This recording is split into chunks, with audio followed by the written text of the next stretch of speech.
Magandang araw sa inyo lahat sa aking mga kamag-aral. Ako po si Rafael Antonio M. Velasco at nais kong ibahagi sa inyo ang isinulat kong sanaysay tungkol sa AIification sa edukasyon at trabaho. Sa kasalukuyang panahon, patuloy na lumalawak ang paggamit ng Artificial Intelligence o AI sa iba't ibang larangan ng lipunan, kabilang narito ang edukasyon at mundo ng trabaho. Dahil sa mabilis na pag-unlad ng teknolohiya, maraming paaralan at institusyon ang nagsisimulang gumamit ng AI upang mapabuti ang proseso ng pagtuturo at pati na rin ang pagkatuto.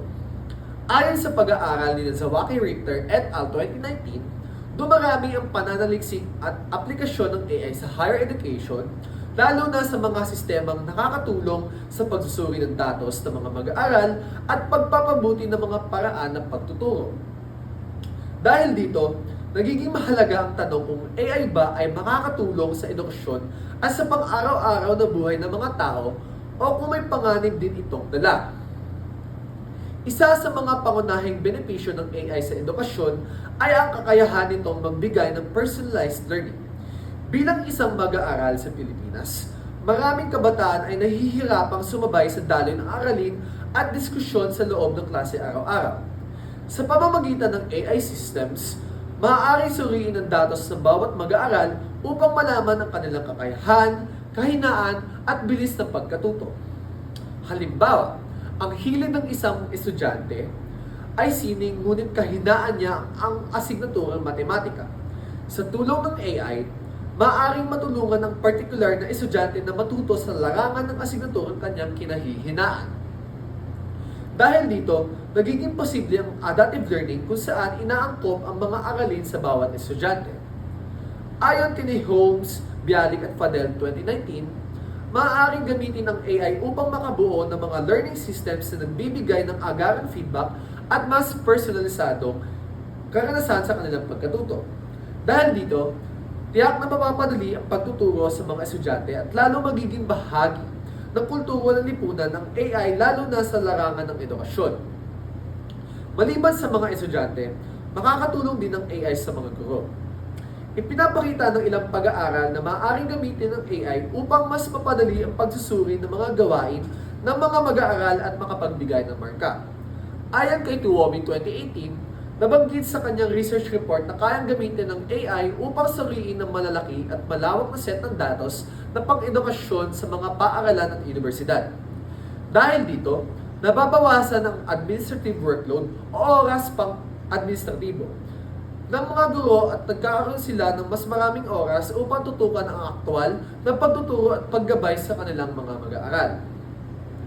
Gayunpaman, hindi rin may kakaila na may mga hamon at panganib na nila ang paggamit ng AI sa edukasyon. Isa sa mga pangunahing issue ay ang usapin ng pagsasapribado ng datos o etika. Dahil umaasa ang AI sa malaking dami ng datos upang magsimula ng operasyon, maaaring magkaroon ng malaking panganib sa seguridad ng personal na impormasyon ng mga mag-aaral. Ayon sa ulat ng UNESCO at sa pagsusuri nila Miao et al. 2021, mahalaga magkaroon ng malinaw na polisiya at regulasyon upang matiyak na ang paggamit ng AI sa edukasyon ay magiging responsable at makatarungan.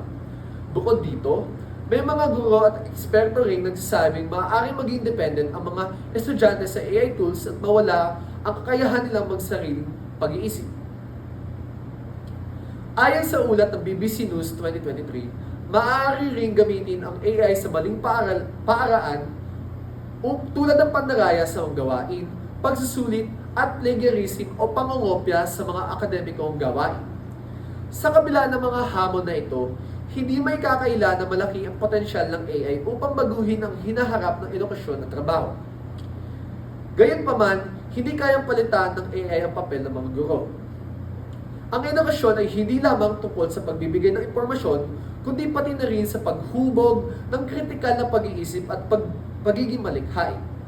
Sa halip na palitan ang mga guro, mas mainam na gamitin ang AI bilang kasangkapan lamang upang mapabuti ang kalidad ng edukasyon. Sa aking palagay, ang AI sa edukasyon at trabaho ay may kakayahang magdala ng maraming benepisyo, ngunit nangangailangan ito ng maingat at responsableng paggamit.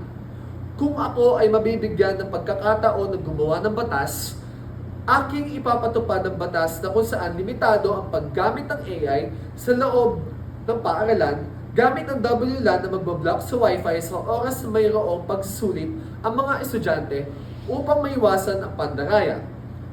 Ngunit sa kabila nito, dapat maging bukas sa mga paaralan at institusyon upang sulitin ang paggamit ng AI upang lalong umunlad ang ating kabuuang sistema ng edukasyon at lipunan. Sa huli, aking natutunan na sa pamamagitan ng tamang balanse sa pagitan ng teknolohiya at tamang paggabay o human guidance, maaaring maging mas epektibo at makabuluhan ang sistema ng edukasyon sa hinaharap. Ayun lang po at maraming salamat.